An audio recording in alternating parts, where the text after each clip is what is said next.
Hello दोस्तों, मैं देवेंद्र कुमार और आप देख रहे हैं ए कंप्लीट स्टडी जोन। और आज मैं आपके लिए नरेशन स्टार्ट करने जा रहा हूं और नरेशन के जो है से बेसिक चीज़ों को आज हम लोग जानेंगे। तो चलते हैं हम लोग नरेशन को समझते हैं। सबसे पहले जो है से आपको नरेशन को समझना है कि नरेशन का मतलब होता है कि आपकी जो है से दो लोगों के बीच जब बातचीत होती है तो एक आदमी जो है से जो बात बोलता है उसी बात को दूसरा आदमी बदल कर बोलता है, तो उसको हम नरेशन करते हैं। नरेशन में कथन जो है से दो प्रकार के होते हैं, दो तरह से। तो नरेशन जो है से दो प्रकार के होते हैं।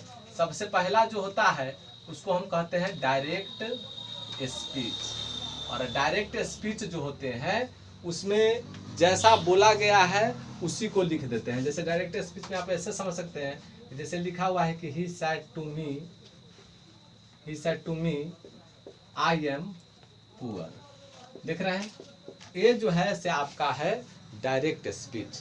इसका हिंदी हो गया कि उसने मुझसे कहा मैं गरीब हूँ, ठीक है। और ये जो है से आपका है उसने मुझसे कहा मैं गरीब हूँ। यानी जो है से आपको ऐसे समझना है कि अगर किसी वक्ता के कथन को हूबहू अगर लिख देते हैं तो उसको हम कहते हैं डायरेक्ट स्पीच, ठीक है। यानी नरेशन दो प्रकार के होते हैं, जिसमें हमने बताया कि किसी वक्ता के, किसी बोलने वाले के कथन को अगर हूबहू उसी ढंग से लिख देते हैं तो उसको कहते हैं डायरेक्ट स्पीच, जो कि आपको दिखाया गया है he said to me I am poor. और ये आपका जो है से क्या है, डायरेक्ट स्पीच। अब जो है से दूसरा जो है से लेते हैं कि उसको कहते हैं इनडायरेक्ट स्पीच। और इनडायरेक्ट स्पीच में जो होता है कि अगर मान लेते हैं कि कोई कथन है, जैसे मान लेते हैं कि आप देखिए कि जैसे लिखा हुआ है कि he says to me I am poor. तो एक कथन जो है लिखा गया है कि he says to me I am poor, तो ये वक्ता के बोलने का भाव है जो कि डायरेक्ट स्पीच में है।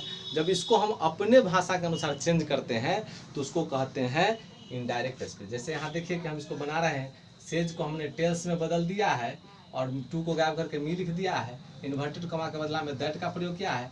आई फर्स्ट पर्सन है तो सब्जेक्ट के अनुसार बदल दिया ही इज पुअर। और ये जो है से आप देख रहे हैं कि जो बनाए हैं, यानी कि वक्ता के कथन को, बोलने वाले कथन को बदल कर लिखे हैं, तो इसको हम कहते हैं इनडायरेक्ट स्पीच। ये आपको याद रखना है। अब जो है से इसके बारे में विशेष तो हम लोग बनाएंगे, सोल्यूशन करेंगे तो हम लोग जानेंगे। अभी हाल फिलहाल जो है से आपको समझना है कि आखिर नरेशन के कौन कौन से स्तर है जिसको हम लोगों को जानना जरूरी है। जैसे मान लेते हैं कि आपके सामने जो है से एक लेते हैं समझाने के तौर पर कि अगर मान लेते हैं कि लिखा हुआ है कि he says to me you are my best friend. अब इसमें जो है से आपको पहचान करना है कि कौन चीज़ है क्या। जब तक आप जो है से इस सेंटेंस में पहचान नहीं करेंगे कि किसको हम क्या कहते हैं तो आप नरेशन भी नहीं बना पाएंगे। तो सबसे पहले जो है से आपको याद रखना होगा कि जो इन्वर्टेड कॉमा के बाहर जो है आपके सेंटेंस है, जैसे पूरा सेंटेंस आपका ही सेज टू मी, वह मुझसे कहता है। तो इसमें जो है से अगर देखते हैं कि सेज जो है वर्ब है और वर्ब के आगे ए मी जो है सब्जेक्ट है और ही जो है से सब्जेक्ट है। तो अगर जो है से देखा जाए तो सेज जो है इसको कहते हैं हम लोग रिपोर्टिंग वर्ब। ये आपको जो है से याद रखना है कि जो इन्वर्टेड कॉमा के बाहर सेंटेंस होते हैं उसमें जो वर्ब होते हैं उसको कहते हैं हम लोग रिपोर्टिंग वर्ब, ठीक है।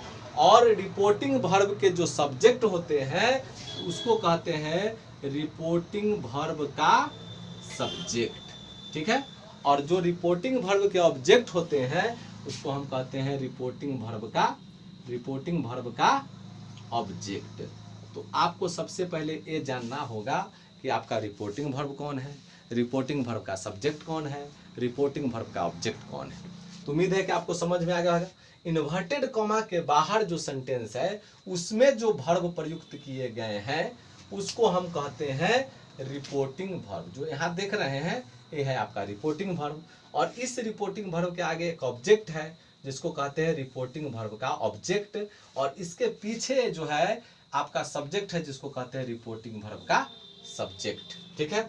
और आगे जो है सब आपको समझना है कि इन्वर्टेड कॉमा के बीच में, अब इस पूरे सेंटेंस को अगर देखते हैं तो इन्वर्टेड कॉमा के बीच में है, क्योंकि यहाँ भी इन्वर्टेड कॉमा शुरू है, इधर से अंत है, लॉक कर दिया गया है।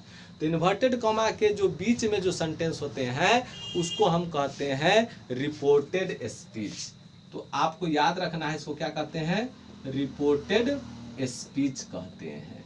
सबसे पहले तो आपको शुरुआत में बात ध्यान रखना होगा कि आपसे पूछ दिया जाए कि रिपोर्टिंग वर्ब जानते हो, रिपोर्टिंग वर्ब का सब्जेक्ट जानते हो, रिपोर्टिंग वर्ब का ऑब्जेक्ट जानते हो, रिपोर्टेड स्पीच जानते हो, verb of the reported speech जानते हो। तो सबसे पहले आपको बेसिक रूप से नरेशन में ये बात जाननी होगी। तो मैंने बता दिया कि इन्वर्टेड कॉमा के जो बीच में सेंटेंस है उस पूरे सेंटेंस को कहते हैं हम लोग रिपोर्टेड स्पीच।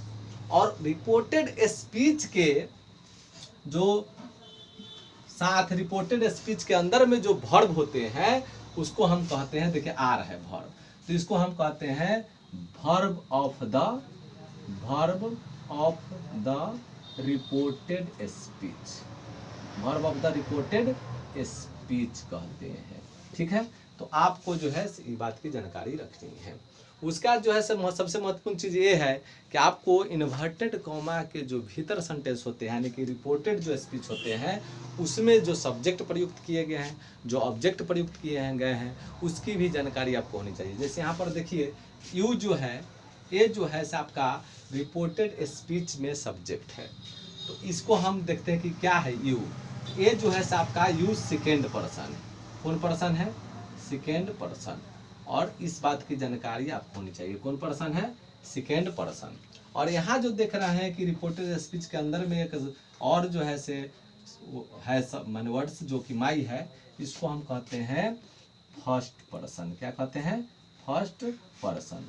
तो आपको जो है से सबसे महत्वपूर्ण चीज़ बेसिक रूप से नरेशन में ध्यान रखना है कि जो सेंटेंस है जैसे कि he says to me, inverted comma शुरू है, you are my best friend, inverted comma lock है, तो इन्वर्टेड कॉमा के जो बाहर सेंटेंस है उसमें जो वर्ब है उसको कहते हैं रिपोर्टिंग वर्ब, उसके सब्जेक्ट को रिपोर्टिंग वर्ब का सब्जेक्ट, उसके ऑब्जेक्ट को रिपोर्टिंग वर्ब का ऑब्जेक्ट कहते हैं।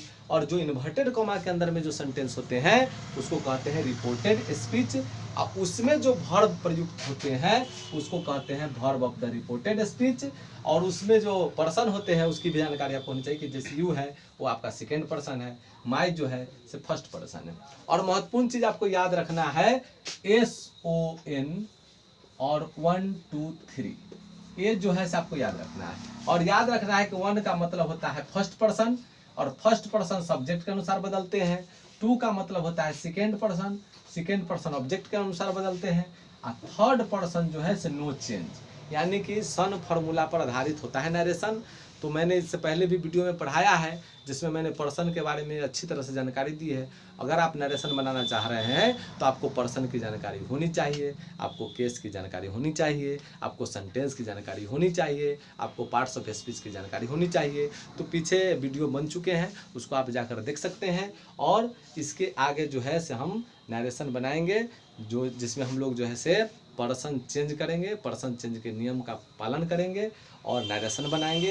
तो आपको याद रखना है कि SON सन 1 2 3, जिसमें 1 का मतलब फर्स्ट पर्सन सब्जेक्ट के अनुसार बदलेंगे, सेकेंड पर्सन ऑब्जेक्ट के अनुसार बदलेंगे, और थर्ड पर्सन अगर रहेगा तो नो चेंज। अब सवाल है कि आपका फर्स्ट पर्सन कहाँ रहेंगे, तो किससे बदलेंगे, तो रिपोर्टेड स्पीच के अंदर में जो होंगे फर्स्ट पर्सन वो रिपोर्टिंग वर्ब के सब्जेक्ट के अनुसार बदलेंगे। अगर जो है से रिपोर्टिंग वर्ब के अंदर सेकेंड पर्सन होगा, रिपोर्टेड स्पीच के अंदर सेकेंड पर्सन होगा तो रिपोर्टिंग वर्ब के ऑब्जेक्ट के अनुसार बदलेंगे। अगर जो है से रिपोर्टेड स्पीच में थर्ड पर्सन होगा, इधर जो देख रहे हैं कि इन्वर्टेड कॉमा के अंदर में इसमें अगर थर्ड पर्सन होगा तो उसका कोई चेंजिंग नहीं होगा। हम अगले वीडियो का आप इंतजार कीजिए, मैं अगले वीडियो बहुत जल्द लेकर आ रहा हूँ। धन्यवाद।